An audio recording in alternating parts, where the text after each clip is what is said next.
수출로 먹고 사는 우리나라는 최악의 시나리오를 맞게 됐는데 이제 어떻게 되는 걸까요? 퍼펙트 스톰에 직면한 우리 산업계 영향은 임선우 캐스터와 짚어보겠습니다.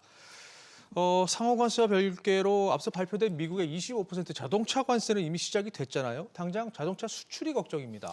네, 자동차는 우리나라 대미 수출 1위 품목으로 미국 시장에 대한 의존도가 매우 높습니다. 그렇죠. 지난해 생산 대수는 413만 대로 이 중 수출 대수가 278만 대, 비중이 67%에 달했고요. 여기에서 미국으로 수출된 대수는 143만 대로 전체 생산의 35%, 전체 수출의 51%를 차지했습니다. 같은 기간 자동차 수출액도 347억 4천만 달러, 우리 돈 51조 원에 육박해 전체 자동차 수출액의 거의 절반을 차지했는데 이처럼 전체 수출 물량의 절반 가까이 미국으로 향하고 있어 관세로 인한 가격 경쟁력이 급격히 저하될 것으로 보입니다. 그나마 다행인 건 앞서 25%의 품목별 관세가 부과된 수입산 자동차에 대해선 이 상호 관세가 면제되면서 일단 최악은 피했다는 상황입니다. 네.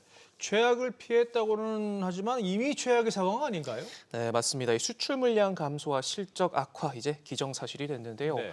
25% 자동차 관세가 시작되면서 우리나라의 대미 자동차 수출은 지난해 대비 약 18.6% 감소할 것이라는 전망이 나옵니다. 이렇게 되면 수출 손실액은 약 60억 달러, 우리 돈 8조 7천억 원에 육박합니다. 미국으로 수입되는 한국산 자동차에는 평균 1,225만 원가량의 관세가 붙게 되는데 이 중 40%는 미국 소비자가, 60%는 현대차, 기아가 부담한다고 봤을 때 현직 가격이 오르면서 판매 대수는 지난해 대비 6.3% 줄어들 것이라는 전망도 나오고요. 연간 영업이익 감소폭이 현대차는 3조 4천억 원, 기아는 2조 3천억 원에 달할 것이라는 분석도 나오고 있습니다. 특히 트럼프가 상호관세 부과 근거인 불공정 무역의 대표적 예로 우리 자동차 시장의 비관세 장벽을 꼽으면서 이번 상호관세 면제만으로는 안심할 수 없는 상황이 됐습니다.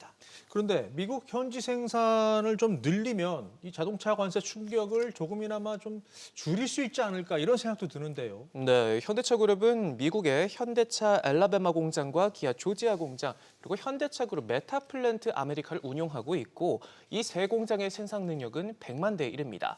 현대차 그룹은 최근 가동을 시작한 메타플랜트 아메리카의 연산 규모를 50만 대로 늘릴 예정인데 그런 면에서 해당 공장이 관세 대응의 키가 될 것으로 보입니다.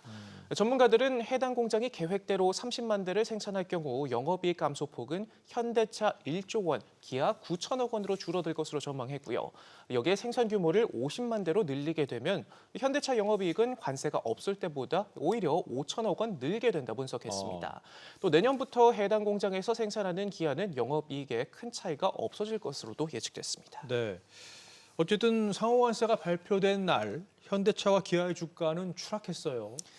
네, 이 최악의 시나리오는 피했다고는 하지만 목요일 장이 열리자마자 큰 폭으로 떨어지기 시작하더니 결국 장중 양사 모두 52주 신저가까지 밀렸습니다. 이후 반등하긴 했지만 여전히 큰 폭으로 하락 마감했고요.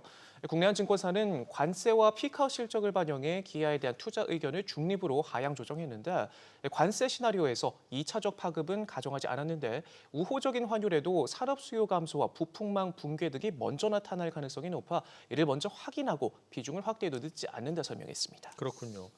자동차 외에 배터리, 반도체, 여러 산업 분야 지금 초비상 상황이죠. 네, 그렇습니다. 당장 배터리 업계는 이 관세 부과로 소재 가격이 오른다면 가격 경쟁력을 갖추기가 어렵게 됩니다. 네. 대한상공회의소에 따르면 국내 제조기업의 약 60%가 미국 관세 정책에 직간접적인 영향을 받고 있다 응답했는데 이 가운데 배터리 업종은 84.6%로 가장 높은 비율을 차지했습니다. 이에 SK온과 삼성, SDI, LG 에너지솔루션 등 국내 배터리 3사는 미국 내 생산 및 공급 기지 확대에 속도를 내면서 리스크 줄이기에 나서고 있습니다. SK온은 미국 조지아주 공장 내 일부 라인을 현대차 전용 생산 라인으로 전환해 양산에 돌입했고요. LG 에너지솔루션은 최근 GM과의 합작법인 얼티엄셀즈 미시간 3공장을 인수한다 공시하기도 했습니다. 네. 반도체 업계 상황은 어떻습니까? 네, 반도체는 관세로 인한 긴장도가 아직 자동차만큼은 높지 않습니다.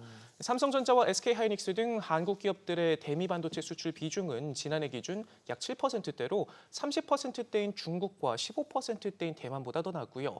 특히 고대역폭 메모리 등 첨단 반도체 생산을 우리 기업이 주도하고 있기 때문에 관세 충격을 비껴갈 수도 있다는 분석도 나오고 있습니다. 그런데 트럼프 대통령이 반도체 관세가 곧 시작될 거다 이렇게 밝혔잖아요. 이 긴장해야 되는 거 아닙니까? 네, 여러 국가를 거쳐서 제조한다는 점에서 관세 적용 범위와 기준에 따라 직접적인 영향을 받을 수도 있습니다. 네. 앞서 트럼프는 반도체에 대한 품목별 관세가 최소 25% 이상이 될 것이라고 밝히기도 했고 또 당장 약속한 반도체 보조금도 제대로 지급될지 변수입니다.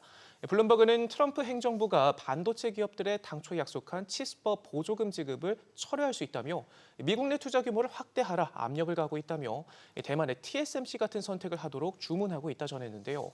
트럼프는 또 의회 칩스법 폐지를 촉구하고 상무부 내 대미 투자를 장려하는 새로운 조직을 신설하는 등 글로벌 반도체 업계를 긴장시키고 있습니다. 이런 상황 속에서 이번 주에 글로벌 파운드리 업계에서 합병설이 흘러나왔습니다. 네, 글로벌 파운드리 4위, 5위 업체인 대만 UMC와 네. 미국 글로벌 파운드리가 합병을 검토하고 있다고 일본 니혼게이지신문이 소식통을 인용해 전했는데요. 이 같은 움직임은 중국과 대만의 긴장이 고조되는 가운데 미국 내 공급 능력을 확보하기 위한 목적인 것으로 알려졌습니다. 만약 실현되면 중국 SMIC를 제치고 세계 3위 자리에 오르게 되는데요. 지난해 4분기 2위인 삼성전자가 11%, 글로벌 파운드리와 UMC, 중국 SMIC가 각각 5% 점유율을 차지했는데 삼성전자를 턱 밑까지 바짝 추격하게 됩니다. 이 두 회사 모두 12나노 이하 레거시 공장에 주력하는 만큼 삼성의 첨단 공정을 두고 직접 경쟁하진 않지만 2나노부터 65나노까지 폭넓은 공정 라인을 운영하는 삼성의 매출 일부를 잠식할 가능성이 있고요. 또 합병이 이뤄지면 성숙 공정 반도체에서 TSMC를 대신할 공급처가 될 가능성이 있다는 분석도 나오고 있는데 삼성에겐 달갑지 않은 소식입니다. 그렇군요. 네, 임선웅 캐스터 잘 들었습니다.